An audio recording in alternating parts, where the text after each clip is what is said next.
जय श्री राम। ओम वक्रतुंड महाकाय सूर्यकोटि समप्रभ निर्विघ्नं कुरु मे देव सर्वकारेषु सर्वदा।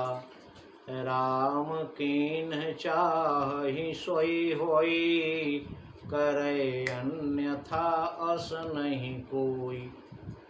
प्रभु श्री राम चराचर के स्वामी, करुणा निधान, जिनकी लीला अपरंपार। मेघनाद और लक्ष्मण जी के बीच आपस में वाद विवाद हो रहा है। लक्ष्मण जी मेघनाद को कहते हैं कि है वही शक्तिशाली जग में जो नम्र भाव दिखलाता। शक्तिशाली होने का मतलब अहंकारी होना नहीं, विनम्रता है।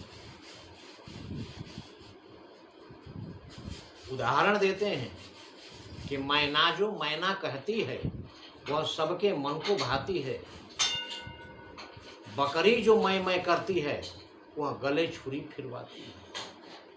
तब मेघनाद कहता है कि मैना जो मैना कहती है पिंजरे में जन्म बिताती है, बकरी गर्दन कटवाती है, फिर भी मैं तनिक न जाती है।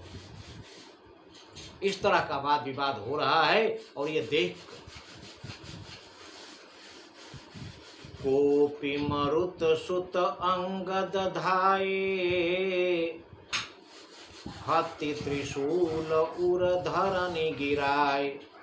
यह देख हनुमान जी और अंगद को बहुत क्रोध आता है और वो दोनों दौड़कर उसके पास पहुंचते हैं। और जैसे ही पहुंचते हैं,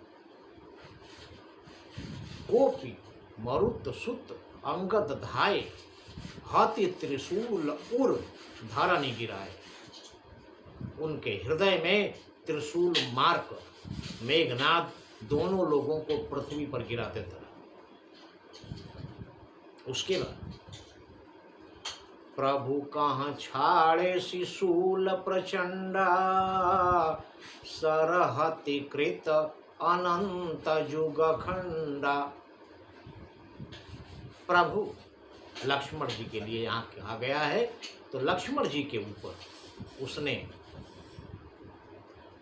प्रचंड त्रिशूल का प्रहार किया, किंतु लक्ष्मण जी ने अपने बाणों से उसके दो टुकड़े कर दिए। ये देखकर अंगद और हनुमान जी जो जमीन पर पड़े हुए हैं दोबारा उठ गए। उठी बहोरी मारुति जुबराजा, हतहि कोपिते ही घाव न बाजा। दोनों लोग पहुंचकर उसको ताबड़तोड़ अंधाधुंध लात घूसों से मारना शुरू कर अंगद मेघनाद को। किंतु जिस पर हनुमान जी प्रहार कर रहे हैं, अंगद प्रहार कर रहे हैं, उस पर इन लोगों के मारने का कोई प्रभाव नहीं पड़ रहा।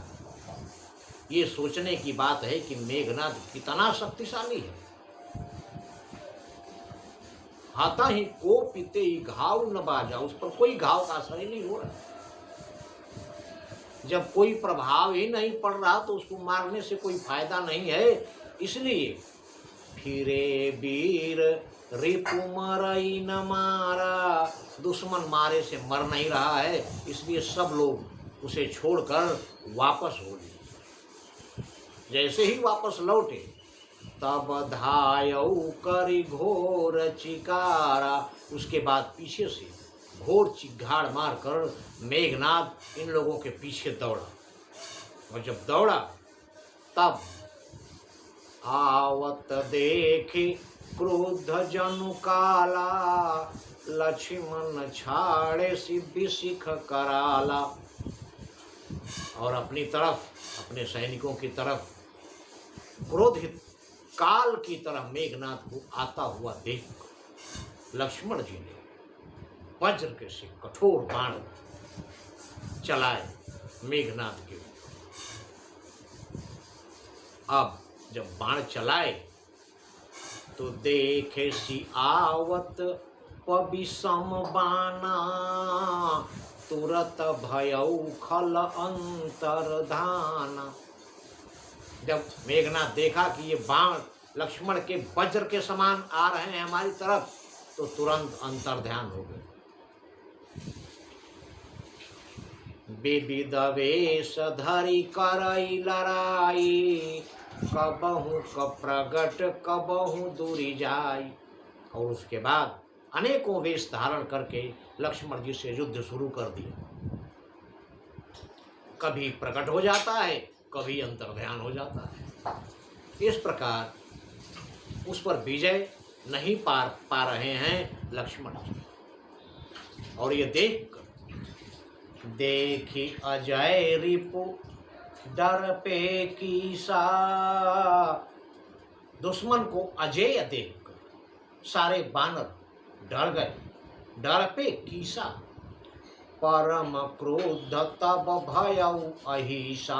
अहिसा कहते हैं शेषनाग को, शेष अवतार लक्ष्मण जी यह देखकर परम क्रोध तब भयऊ अहिसा, अत्यंत क्रोधित हो गए। परम शब्द मानस में जहाँ जहाँ आया है उसका यही मतलब है कि उसके जैसा और कोई नहीं है। तो परम क्रोध, वैसे तो लक्ष्मण जी हमेशा क्रोधित होते रहते थे, लेकिन आज अपने सैनिकों को भयभीत देखकर परम क्रोध, अत्यंत क्रोधित तब भयऊ लक्ष्मण मन असमंत्र दृढ़ावा। यही पापी मैं बहुत खिलावा। उसके बाद लक्ष्मण जी के मन में ऐसा विचार आया कि इस पापी को मैंने बहुत खेल खिला लिया। और उसके बाद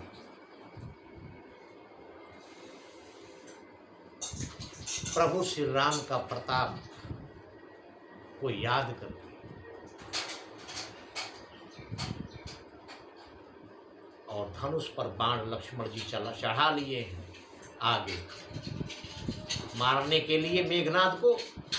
और ये बाण जो चढ़ा रखे हैं ये अमोघ है, इसका प्रहार कभी खाली नहीं जाता। ये बाण चढ़ा लिए हैं लक्ष्मण जी। आगे क्या होता है, क्या होता है इस बाण का प्रभाव, कैसे मारा जाता है इंद्रजीत, ये हमारे अगले वीडियो में। किंतु ध्यान रहे सब कुछ प्रभु श्री राम की ही लीला है, क्योंकि लक्ष्मण जी जो बाण चढ़ाए हैं प्रभु श्री राम के प्रताप को याद करके ही, उनकी शक्ति को याद करके ही बाण चढ़ाए हैं। अर्थात मेघनाद का वध जब भी होगा बाण लक्ष्मण जी का होगा, लेकिन शक्ति प्रभु श्री राम की होगी उस बाण। इसलिए प्रभु श्री राम को भूले नहीं, क्योंकि नहीं कली कर्मा न भगति विवेको, राम नाम अवलंबन एको। जय श्री राम।